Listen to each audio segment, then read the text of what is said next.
back to the channel. This is another deck profile video. This time we're covering Magnamon and the armor. Basically, we're going to dive straight into this, but this is one of the most fun decks I've ever played. It was one of the earliest decks I built when it first came out in BT8. I'm glad that it continues to get updates here, there, and everywhere. But yeah, let's get straight into this. But starting with the Digi Eggs, we run a 4 of Magnamon from BT11. Seems to be the most logical way to play in this deck, seeing as you're almost guaranteed to be playing blue Tamers. So it's when attacking effect set, if you have a blue Tamer in play, you can draw 1 card. It's once per turn. But yeah, just a 4 of Wanya seems to be the best idea for this deck. Moving on to the rookies. Now, one of my favourite searchers is this one, Vmon from BT12. Has an on-play effect, and you can basically target two targets in total. One of them can be a Davis Motomiya in its name. The second can be a Digimon with either Imperial Dramon in its name or has the free trait, which is basically all of the Digimon in this deck, minus the level 7 and the level 5s. So it's a very good 4 of to have, just to get everything sort of in place. It's a good turn 1 card. The next 2 is Vmon from BT3. The fact that it has jamming and it's level 3 is amazing.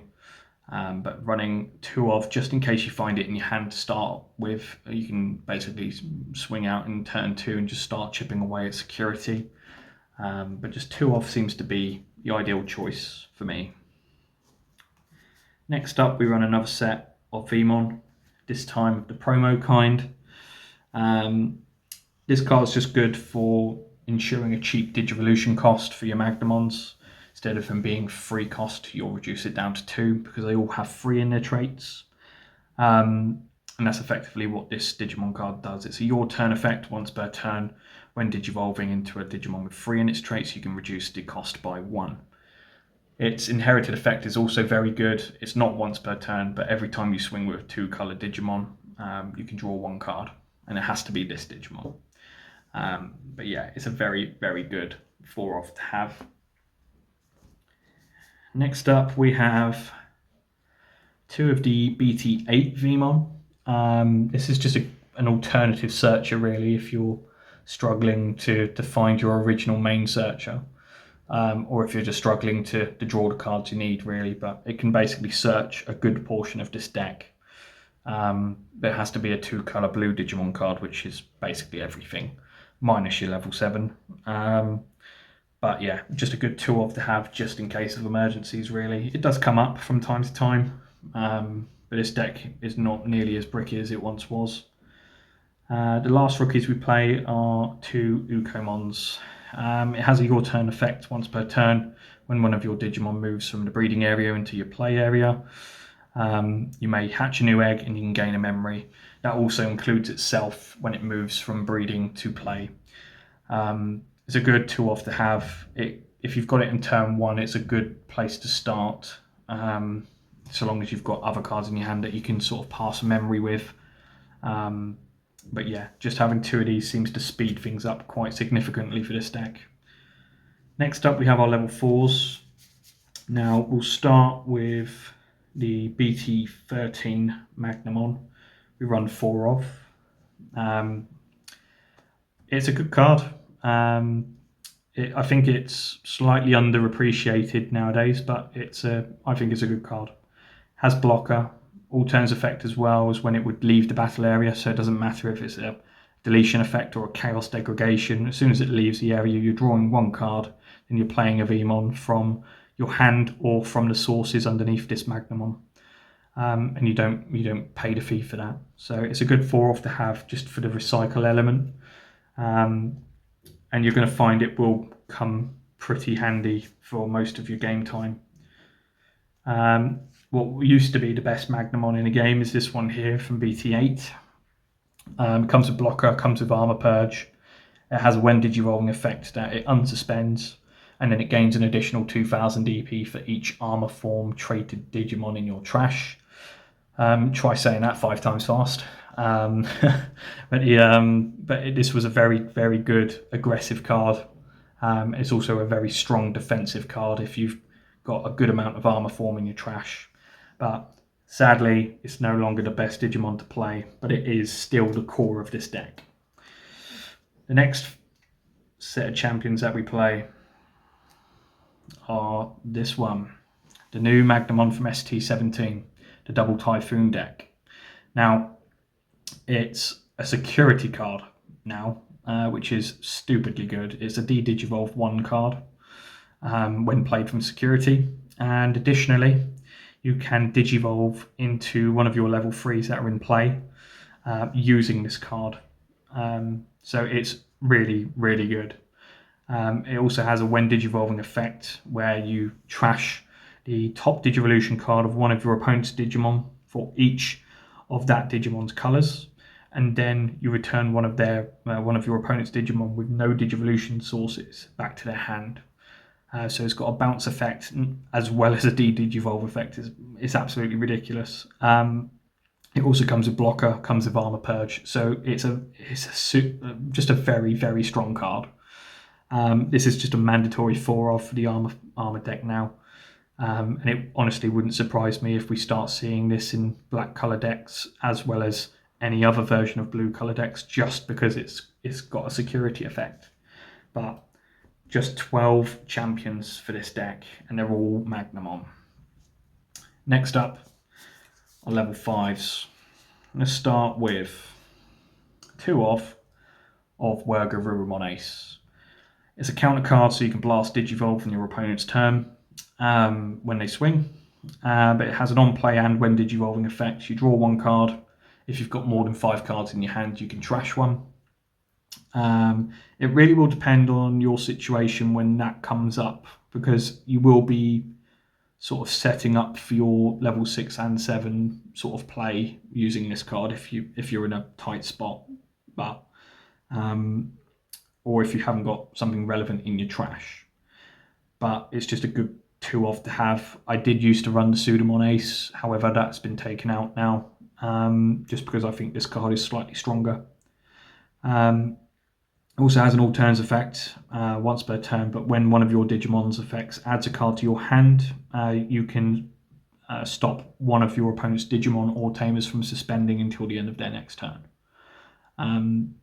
Or end of their turn, rather.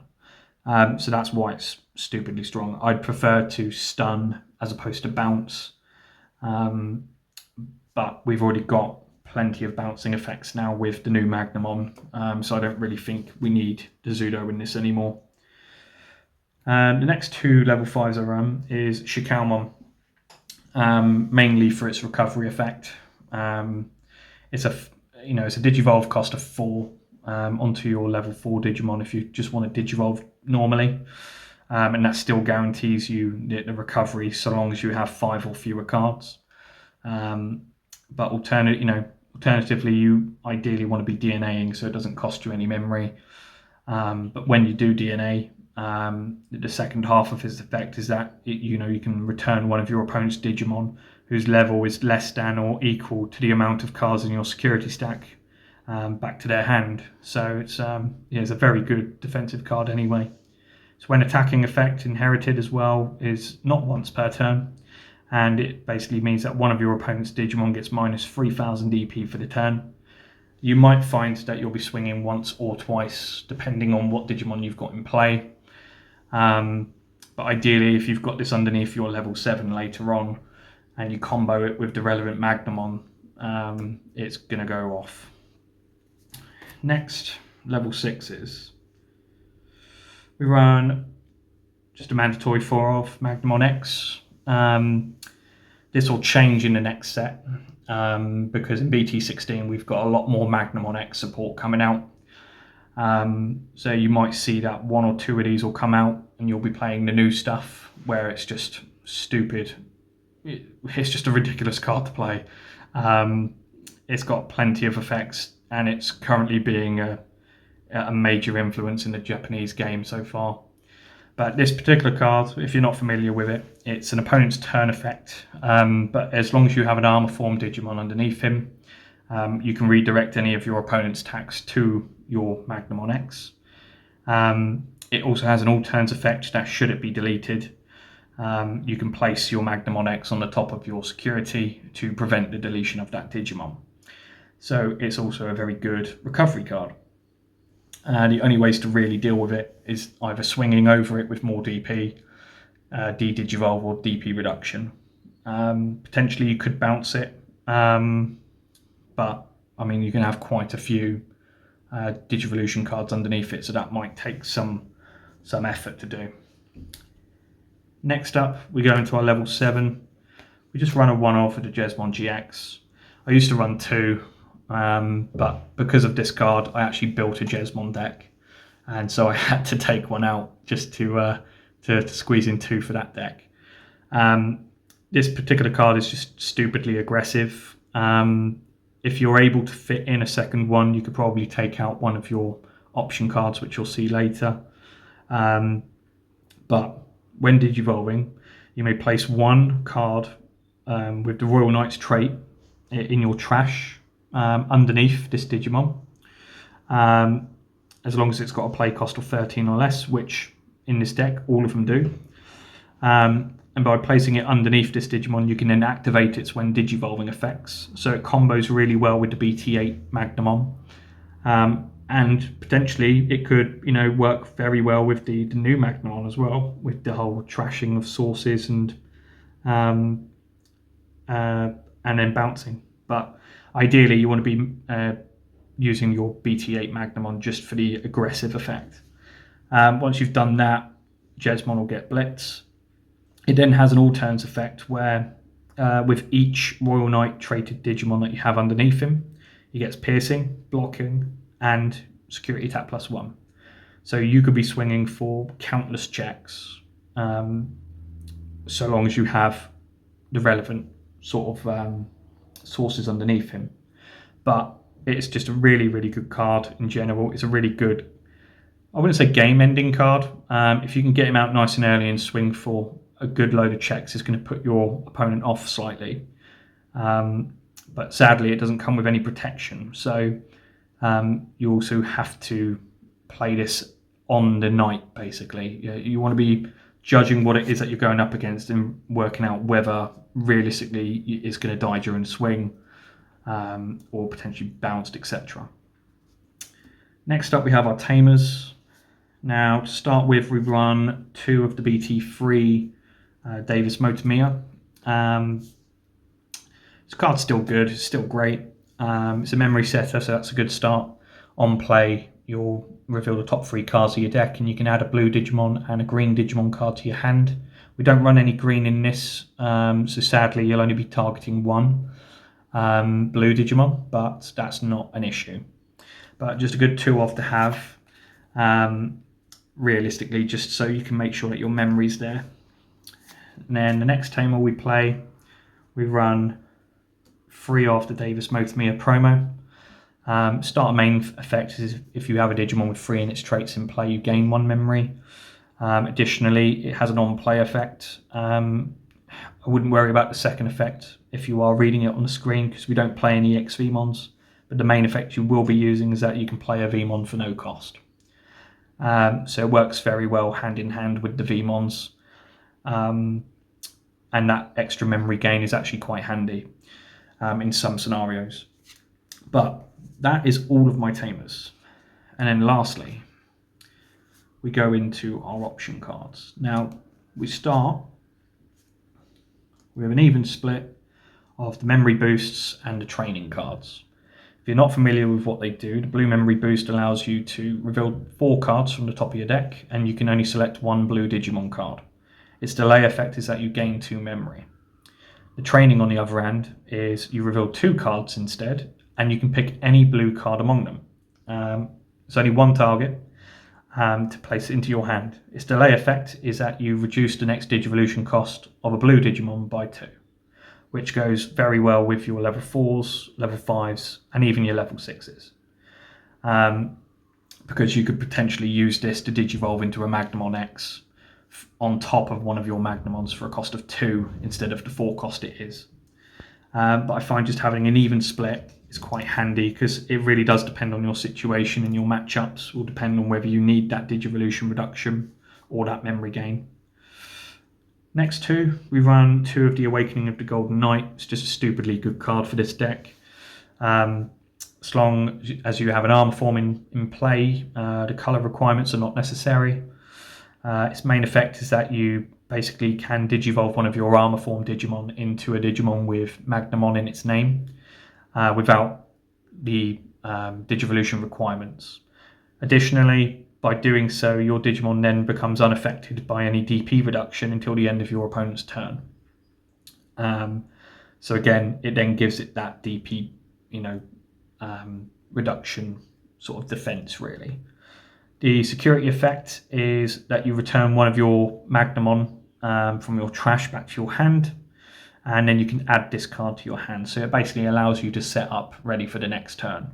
So it's a good recycle card and a good 2-off to have because it will come up. Having 3 or 4, I mean, it depends on your strategy, but you could run 3 or 4 if you really want to get into your Magnamons that quickly. The next 2 cards we run is Heaven's Judgment. This is a really good card overall, and the fact that you're playing multiple colors as well really does help because you can activate this anywhere up to potentially 4 or 5 times depending on what you've got on board. But you basically activate its main effect once, and then you activate it again for each Digimon color that's in play. And the effect that you do get to activate is that you can choose one of your opponent's Digimon and it gets minus 6,000 DP for the turn. Additionally, it has a DP reduction effect as part of its security effect, which is you minus 12,000 DP to one of your opponent's Digimon instead. Ideally, you want to be seeing this in your hand just in case of an emergency, but seeing it in security is not that bad either. But just a good 2-off to have just to try and board wipe in some cases. The last 2 option cards we run is Armor Texture. This is from BT8. Again, it ignores color requirements as long as you have the armor form in play, but you're really only playing this if you have the armor form in play anyway. But basically, its main effect is that you trash the top card of one of your Digimon with the armor form, then you can re-digivolve that Digimon into another Digimon with the same trait. And then by doing so, you unsuspend that Digimon. You have to pay the cost though, so that's why this card is 0. But it's a good, again, recycle card. Delete an armor form, re-digivolve into another armor form, unsuspend, swing again. It sounds like a little poem. But the security effect, however, is that it lets you play out one of your level 3 Digimon cards with 3 in its traits from your hand or your trash without paying its memory cost. So it's actually setting you up again for your next turn, which is actually quite handy. But yeah, just 2 of is nice, but that's pretty much it. This is the deck profile as a whole. Now what I'd like to do is I'll just show you some tech choices, as you may have just seen on the screen there. But it's just to start with, just a 1-off of Femon from EX1. Its inherited effect's the only reason why, really, but you can gain a memory if you unsuspend during your main phase. This goes hand in hand really with the BT8 Magnamon, where it unsuspends and then gets a shed load of DP enhancements. But just a 1-off. I don't really think there's any other level 3s I'd really consider right now. Next up, on level 4s, I'd suggest either Elydramon or Flamedramon. Both are quite good cards. Sadly, because of all the new Magnamon supports come out, they have had to be removed. Flamedramon I never really used all that much when the deck sort of first came out. Maybe a 1-off, maybe a 2-off, but nothing really more than that. It came out quite quickly when new support came in. Elydramon is still pretty good. You Digivolve, suspend one of your opponent's level 4 or lower Digimon, and then you could potentially swing into it, get rid of it. But with the new Ace cards as well, that's obviously kind of been a more troublesome problem, because Lilymon Ace can bounce it, Pseudomon Ace can bounce it, Magnamon can DP reduce it and delete the stack. So it doesn't really go that hard anymore. Level 5's the only one I'd consider is Chimeramon. You could, if you want to swap out those Wurgarurumons for Zudos, by all means, please do. But for me, Wurgarurumon is, I think, more stronger in this than Zudo. But this is the only other level 5 that I'd consider, just because you can DNA Digivolve with any of your level 4s. There's no colour requirements for it. And potentially you could do some DP reduction. And if you've got all 4 colours, which if you have the right setup, you will, your Chimera will get an extra 4k and you can swing for 12 instead. So it's actually, it's a pretty good card. Sadly for me, my preference is more for Shikao and the recovery. Lastly, we have our Tamers. So just to start with, we've got Davis and Ken, which obviously came out during BT8 when this deck was first made. Start a main effect, you gain a memory for a blue and a green Digimon. We don't play green, so you'd only ever gain 1 with this card. Alternatively, it's your turn effect as well, is when you Digivolve into a Digimon card with 2 or more colours, you can suspend Davis to unsuspend your Digimon. The second card I have here is Shu from BT15. Now she works very well with the EX antibody stuff. Now, sadly, we only run 4 of the Magnamon X, and there's nothing else X antibody related in this deck. So it's just a consideration for now, because especially with BT16 quickly incoming, she will work very well with that deck, because the new Magnamon also includes the colour black anyway. But she'll be able to give your X antibody Digimon Alliance and Reboot, which just makes it so strong. So yeah, it's just more of a consideration for the future for you, more so than anything right now. And the last tamer that I'd recommend is Louis from the new promos. Again, it goes hand in hand with Wukomon, but on play, you basically move a Digimon from your breeding area into your battle area, and then by doing so, you can suspend him and gain a memory. So it's a good card to have. Sadly for me, however, it doesn't really fit into my playstyle, and that's why I've not included it in this deck profile today. That may change, but for now, I'm actually very happy with where my deck is at. But that's it. That's pretty much everything. If you've managed to sit through this video and watch this, thank you very much for doing so. Feel free to like the video, subscribe to the channel, and we're still on that road to 100 subscribers. And then by all means, leave your thoughts, what you would change with this deck, what you've thrown in yourself just to add as a bit of spice. I'm always keen to see what people build, but this is easily one of my favourite decks to play. It's one of my most fun. I'm always very happy when I play this. So I'm very eager to find out what other players are doing with it. But thank you all again for watching, and take care. Bye-bye.